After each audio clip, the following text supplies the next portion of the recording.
안녕하십니까. 오늘은 부활 제4주간 금요일입니다. 오늘 일독서 대목은 바오로 사도와 바르나바 사도가 유다인들을 떠나 이방인들에게 복음을 전하게 된 계기를 전합니다. 안티오키아에서 있었던 일이죠. 안티오키아 회당에 가서 그렇게 복음을 전하는데 복음을 받아들이지 않는 이들 때문에 이제 유다인들이 복음을 듣는 대상에서 떠나서 이제 이방인들에게 그 복음이 전해지는 계기가 된다는 것을 오늘 오늘 일독서에서 직접적으로 나오는 것은 내일 대목입니다. 오늘 일독서 대목에서는 예수님을 죽인 책임이 어디에 있는가 하는 것을 밝히는 데 초점을 맞추고 있죠. 유다인들이 이방인인 빌라도 총독에게 예수님을 죽여달라고 요청을 하고 예수님을 빌라도는 죽였지만 하느님께서 그분을 다시 일으키셨다. 저주받은 나무에 매달리심으로써 나무의 열매의 저주를 받은 인류를 구원하셨다 하는 내용을 전하고 있습니다. 오늘 복음에서 예수님께서는 나는 길이요 진리요 생명이다 라고 말씀하십니다.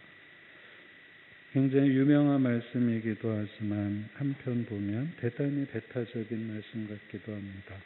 예수님 말고는 길도 없고 예수님 말고는 진리가 아니고 예수님 말고는 어떤 것도 생명이 아니다. 꼭 이렇게 서로 자신의 이념을 고집하는 사람들이 하는 말 같죠. 그래서 이 구절은 묵상이 필요합니다.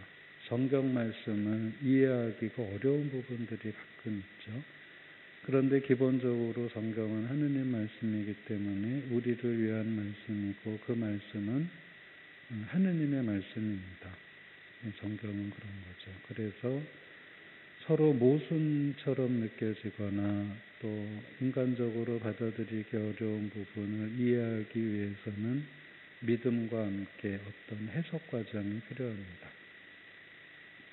구약 성경에 보면 모든 생물, 어린아이 할 것 없이 가축 한 마리마저도 살려두지 말고 모두 죽여라. 우리가 아는 하느님하고는 조금 안 맞죠.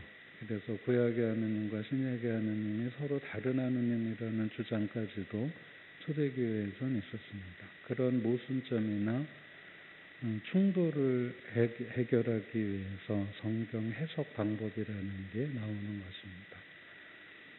성경 해석이라고 하면 무슨 교주들이 해석하는 걸 떠올리기가 좋은데요. 본래 성경 해석 방법은 하느님께서 선하신 분이다. 하느님께서 우리를 구원하시는 분이다 하는 그 전제를 가지고 성경을 이해하려고 노력하는 것이 본래 성경 해석의 목적입니다. 오늘 예수님 말씀인 길이요 진리요 생명이라는 말씀도 인간의 구원을 위해서 하신 말씀이라면 여기에서 배타성을 찾거나 타종교나 또는 주장이 다른 사람들을 혐오하거나 차별하는 그런 용도로 이 구절을 사용하는 것이 아니라 예수님께서 이 말씀을 왜 하셨을까? 어떤 의미를 가지고 있을까? 길이나 진리나 생명이라는 표현이 성경의 어떤 다른 구절을 배경으로 하고 있는 것인가를 생각하는 것이 먼저라는 것입니다. 그게 조금 어렵죠. 사실 이 예수님 말씀을 차별과 혐오의 근거로 사용하는 게 훨씬 쉽습니다. 생각을 안 해도 되니까요. 그러나 예수님께서 그런 뜻으로 이 말씀을 하셨을 리가 없다 하는 믿음을 가지고 이 구절을 이해할 필요가 있겠습니다. 먼저 길이라는 말은 방법이나 수단을 뜻하는 단어입니다. 여기 모든 길은 목적지가 있습니다. 여기 이 말씀에서 길은 하느님을 목적지로 하는 길을 말합니다. 하느님께 도달하는 길 또는 방법은 예수님께서 율법을 정리해 주셨듯이 너희 주 하느님을 마음을 다하여 사랑하고 이웃을 내 몸과 같이 너 자신처럼 사랑하라 하는 것이 하느님께 도달하는 길입니다. 예수님께서 나는 길이다 라고 말씀하실 때는 율법의 핵심을 계시하셨다는 의미가 있죠. 그것이야말로 하느님을 사랑하고 사람을 사랑하는 길이고 그 길이야말로 하느님께 도달하는 것이다 라는 표현을 이렇게 하신 것입니다. 나는 진리다 라고 하면 내 말만 옳다 라는 식으로 이해하기가 쉽습니다.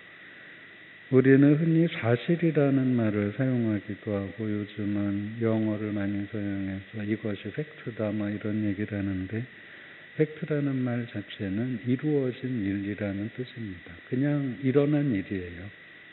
그게 사실이건 뭐 옳고 그름 가치가 거기에는 없고 그냥 그런 일이 있었다는 겁니다. 그런데 이 말은 겉모양만 일컫는 경우가 있죠. 누가 죽었다. 그게 팩트입니다. 그게 사실인데 그 사람이 왜 죽었는지 어떤 과정을 거쳤는지 누가 죽였는지 이거는 이제 다른 문제가 되는 거죠. 이에 비해서 진리라는 말은 그것에 가치가 부여되는 것입니다. 진리는 선한 것이죠. 진리는 옳은 것입니다. 겉모양뿐만 아니라 그 내용까지도 겉과 속이 완전히 일치하고 있는 것이고 또 진리는 변치 않는다는 속성도 가지고 있습니다.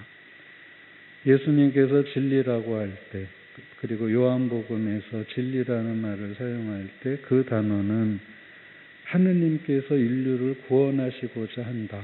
그것은 틀림없는 진리다라는 뜻을 가지고 있습니다. 요한복음에서 얘기하는 진리는 하느님의 구원과 직접적으로 관련이 되어 있는 단어라는 것입니다. 예수님께서 나는 진리다라고 말씀하시는 것은 예수님 자신이 하느님께서 인류를 사랑하시는 증거라는 뜻입니다. 하느님께서 인류를 극진히 사랑하셔서 어떤 방법을 쓰더라도 구원하시고자 하는 그 마음의 증거, 그것이 바로 예수님이라는 것입니다. 더구나 인간에 대한 하느님의 사랑은 변함이 없으시기 때문에 불변하는 진리의 속성까지도 함께 가지고 있다고 말할 수 있는 것이죠. 그런 의미에서 예수님께서 나는 진리다 라고 말씀을 하실 수 있었던 것입니다. 마지막으로 나는 생명이다 라고 하시는 말씀에서 생명은 하느님의 고유한 권리입니다. 신명기 6장은 하느님을 생명의 주인으로 선포합니다.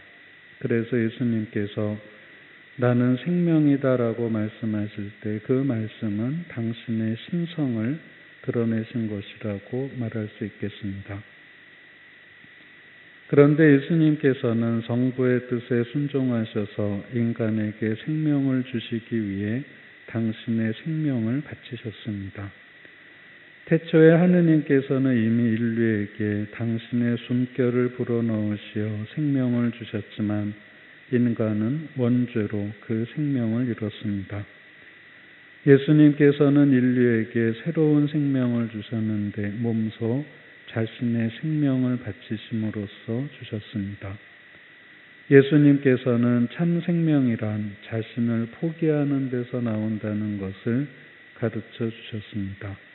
영적인 생명, 영원한 생명이 참으로 가치가 있는 것이라고 몸소 가르치신 것입니다. 예수님께서는 이 가르치심을 말로만이 아니라 실제로 당신 목숨을 바치심으로써 인류가 잃었던 생명을 되찾을 수 있게 해주셨습니다. 우리는 예수님을 믿습니다. 다른 누가 아니라 예수님을 믿기 때문에 우리를 그리스도인이라고 하는 것이죠. 예수님을 믿는다는 것은 그분의 말씀을 믿는 것입니다. 오늘 복음에서 예수님께서 나는 길이요 진리요 생명이다라고 하신 말씀을 믿는다면 우리가 얼마나 사랑과 생명으로 충만한지, 그리고 그 충만한 사랑과 생명을 우리가 만나는 사람에게 어떻게 전해야 하는지 깨달을 수 있을 것입니다. 잠시 묵상하시겠습니다.